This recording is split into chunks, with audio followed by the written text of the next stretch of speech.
Just look at this big, beautiful outdoor stage. Have you ever seen anything like it? Well, there's an even better story about this stage. It's smack in the middle of a Missouri winery, and it has hosted some of the biggest musical acts you've ever heard of. And I'm going to take you inside, and we're going to meet the owner and the winemaker. We're going to have a taste and hear some great stories. Let's go check it out. I want to introduce you to a couple of my new friends. Gail and her husband actually own Shawnee Bluff Winery, and this is Jed, the winemaker. You're from around here, Jed, but you've been all over the world learning to make wine. I have. I've visited just about every country, but I've worked in California and Australia, New Zealand, and most recently in Burgundy, France. But got your training here at Mizzou. I bet you're glad he's home. Yeah, we're happy to have him. I'm sure you are. Okay, so tell me about the wines you have here.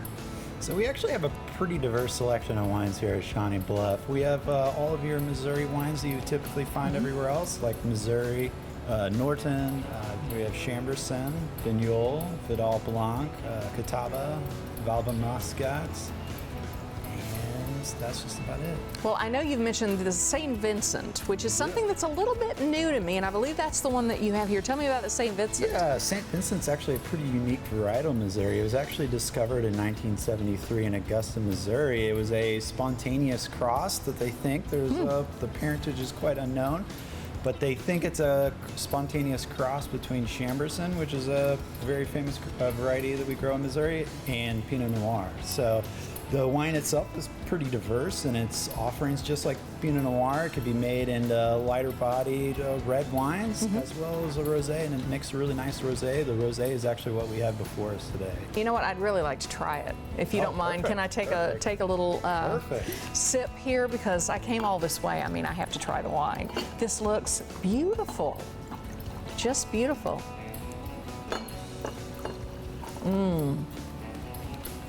Oh, that's nice and light. It is. It's quite nice. It's got really pretty strong aromas of like strawberry, a little bit of melon there on the palate. Really nice acidity. Tell me about this venue, Gail. For one thing, I know you have a beautiful stage we're going to go look at outside, but the inside, you do all sorts of events here. Weddings, what else? We also do winemaker series. We have some coming up with Jed, where we're going to educate our customers and also provide food and wine pairings. And so that's something that we're very excited about.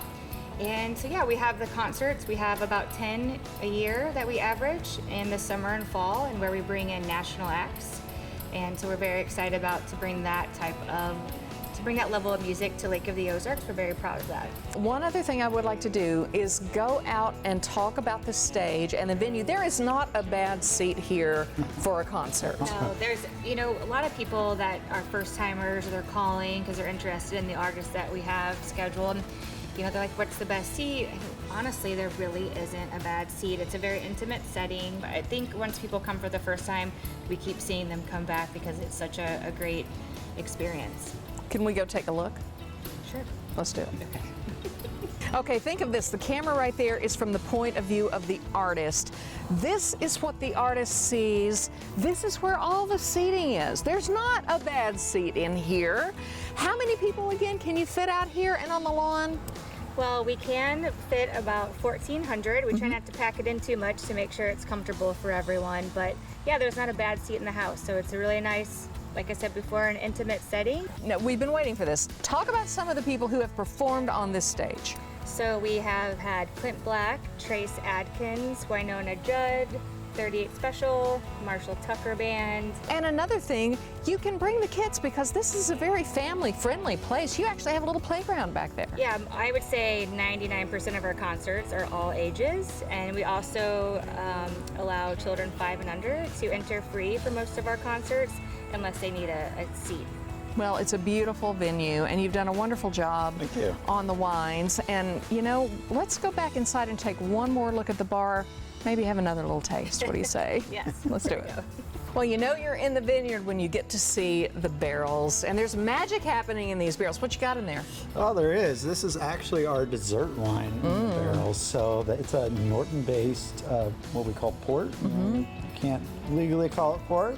Portugal's got a little bit of a dominance on that, but it's our dessert wine. So it's a fortified red wine, very tasty, lots of jam notes. It's a big one. It's to drink after dinner. It's 18% alcohol, so it's a real kicker. A lovely port. Well, you know how to, he's handy to have around. Yeah, he's useful.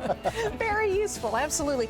And by the way, this is not your only location. There are different places that people can come to visit you. How do they find you? Yeah, so you can find us at ShawneeBluff.com. We also have a Facebook page for our 2 locations and our 3rd one coming. So that's Shawnee Bluff Vineyard, which is here, Shawnee Bluff Winery in Lake Ozark, and then our 3rd location coming soon in Camdenton, called Riverbird by Shawnee Bluff. Okay, 3rd location, the plot thickens. This is going to be a good one. I'll have to come back and visit, and so will you. Well, Jed and Gail, thank you so much. Thank you. Cheers, everybody. Cheers. Thank you.